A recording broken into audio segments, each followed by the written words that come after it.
La Ligue 1, c'est le haut niveau. Je regarde la Ligue 1 depuis que t'es petit, donc jouer dans la Ligue 1, c'est le summum. Je pense que j'ai un but précis, c'est de jouer là-haut. C'est ça le plus important. Je pense qu'il n'y a pas de long ou moyen terme. Ça peut aller vite d'un sens comme dans l'autre. Moi, je suis prêt.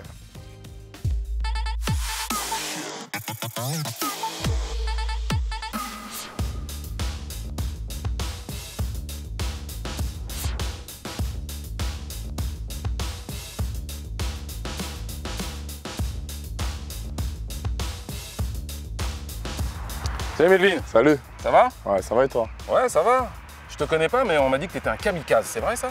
Ouais, on peut dire ça comme ça. J'ai pas peur, donc on peut me surnommer comme ça. Tu casses tout dans ta défense. Ouais, c'est ça. Ça passe ou ça casse? Exactement. Bon bah, tu vas nous raconter tout ça. Pas de soucis.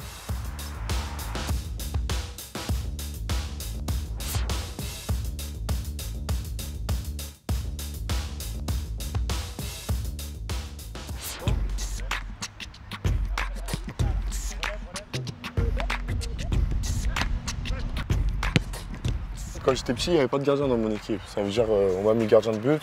Je suis resté gardien de but. Mon coach il m'a donné un maillot de gardien. J'étais petit, j'étais content, j'avais des gants, je jouais, je m'amusais. Franchement, c'est un poste à part. C'est un poste décisif parce que nous, on fait gagner l'équipe. On n'a pas le droit à l'erreur aussi. Parce que si nous, on fait une erreur, on est presque tout le temps but derrière. Mais moi, ça me plaît. En plus, on est derrière notre équipe, on voit tout, on leur parle, tout ça. Moi, j'aime bien. Toi Sors là Bien joué Encore C'est un gardien qu'on suivait, notamment parce qu'il joue en équipe de France. Voilà, il y a eu une opportunité. Il était au Havre. Il est monté très, très jeune avec le groupe professionnel au Havre. Donc c'est un gardien qui a de la qualité et sur laquelle on mise aujourd'hui.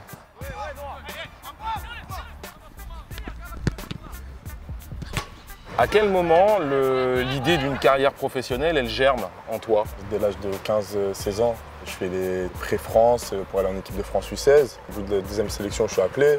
Donc après, ça va très vite.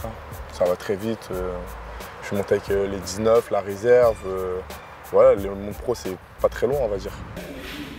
Il reste 10h10 Ouais, 10h10. Ah, il travaille, c'est un bosseur. Faut pas parler avec lui. Alors, lui surtout pas. Aujourd'hui, il travaille déjà parce que ça va être dur pour lui. Ah, ça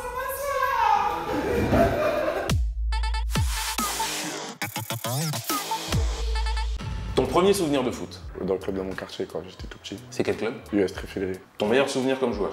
C'était contre l'Espagne en Coupe du Monde du U17 au Brésil. On a gagné 6-1. C'était un très beau match. Et ton pire souvenir comme joueur? C'est le match d'après. Qu'est-ce qui s'est passé? Contre le Brésil, on gagne 2-0 et on perd 3-2. Tu préfères un 0-0 avec du spectacle ou un match avec des buts mais ennuyeux? 0-0 avec du spectacle. Est-ce que tu as un gris-gris ou une superstition avant de rentrer sur le terrain? Non. Rien du tout? Ah, Tu joues pas avec le même slip? non. Tu craches pas dans tes gants? Non. Le meilleur conseil qu'un entraîneur t'ait donné? D'arrêter de parler sur le terrain. Le joueur avec lequel tu rêves de jouer? Messi, Qu'est-ce que ça fait de voir Messi dans le championnat de France? c'est exceptionnel. J'espère jouer contre lui. Le club dans lequel tu rêves de jouer? FC Barcelone. Si tu ne faisais pas de foot, tu ferais quel sport? Rien. Tu ferais rien. Non. Et un autre métier? Non. Je ferai rien, en vrai. Que le foot. Bah ouais.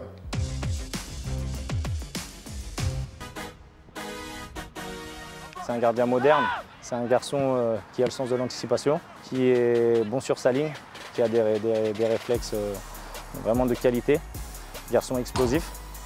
Et aujourd'hui, il y a une qualité, c'est vraiment ce jeu au pied sous pression. Je vais faire un parallèle un peu à l'époque. Si on prend un très grand gardien qui s'appelait Fabien Barthez, très à l'aise au pied, toujours dans l'anticipation, etc. Donc il me fait un peu penser à ça avec proportion gardée. Voilà. Un peu foufou. Il a cette facette d'être un peu kamikaze. Kamikaze, c'est vrai? On peut dire ça comme ça. Parce que j'ai pas peur de sortir. Et En gros, que le ballon il soit dans tes pieds, tu es en train de tirer, je peux sortir dans tes pieds, c'est pas un problème. Même si je me fais mal, ou tu te fais mal, c'est pas grave. On y reviendra la prochaine fois. Ce qui s'est passé l'année dernière en match amical, il s'est fait une double fracture de la mâchoire parce que Voilà, il est sorti, il a été très courageux et c'est un garçon aussi, bon, qu'on voit dans la séance ou dans les jeux, il est présent, quoi. Il vit, il a du dynamisme, il est hyper intéressant. D'avoir un garçon comme lui très actif, très présent dans sa surface, par le commandement et aussi par les gestes qu'il peut avoir et les arrêts qu'il a, c'est un garçon intéressant. Ouais, je suis avec Kevin. Pendant 2 semaines, il a que perdu au jeu. En plus, l'année dernière, il était dans l'émission l'année dernière. L'année dernière, il était dans l'émission. Je l'ai tapé toutes les semaines. Ouais, c'est un bon sens, c'est faux, faut pas le croire. C'est faux? Non, c'est faux. Voilà, arrête de dire des bêtises. Allez. Il pousse son équipe, il donne des informations. Il faut continuer à performer, je vais dire, à cibler encore plus cette communication pour qu'elle soit encore plus efficace. Être plus directif et plus précis sur sa communication. Par exemple, un défenseur, recule, droite, ton dos, des choses comme ça, plutôt que d'appeler la personne par le prénom parce qu'il ne va pas savoir quoi faire. Après mes défauts, je pense que je m'emporte vite. En gros, je peux sortir vite de mon match, on va dire. T'es un impulsif? Un peu, quand ça ne marche pas dans mon sens, ça m'agace. Mais ça, c'est en train de se régler, tu vois, je travaille sur ça.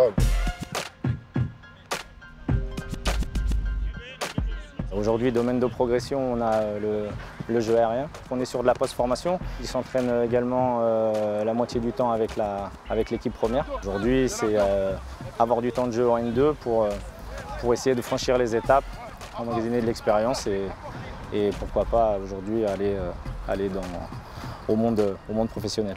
Qu'est-ce que ça fait quand on s'entraîne avec les pros? Les joueurs en haut, ça va plus vite. Hein. Franchement, déjà, ça place mieux les ballons, ça sent plus voilà, les coups.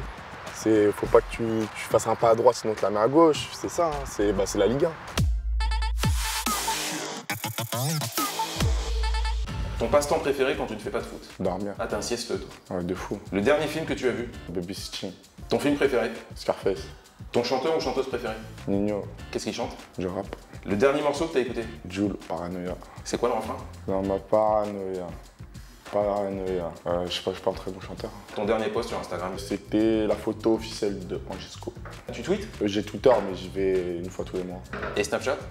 Ouais, je suis souvent ça. C'est Snapchat et Instagram. Tu préfères lequel des deux? Snap. Pourquoi? Parce que je parle avec mes potes, tout ça. Hein. C'est là où je parle avec tout le monde.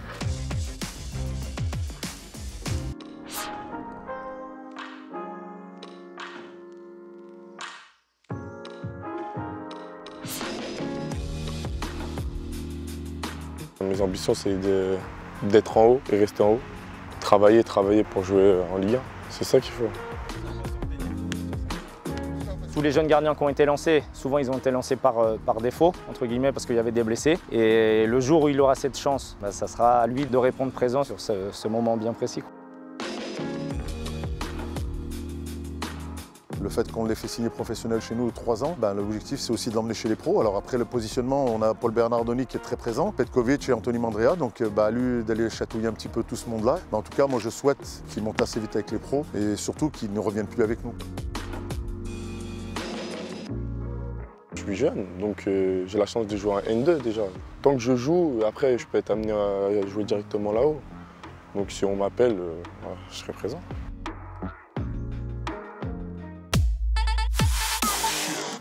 Oh.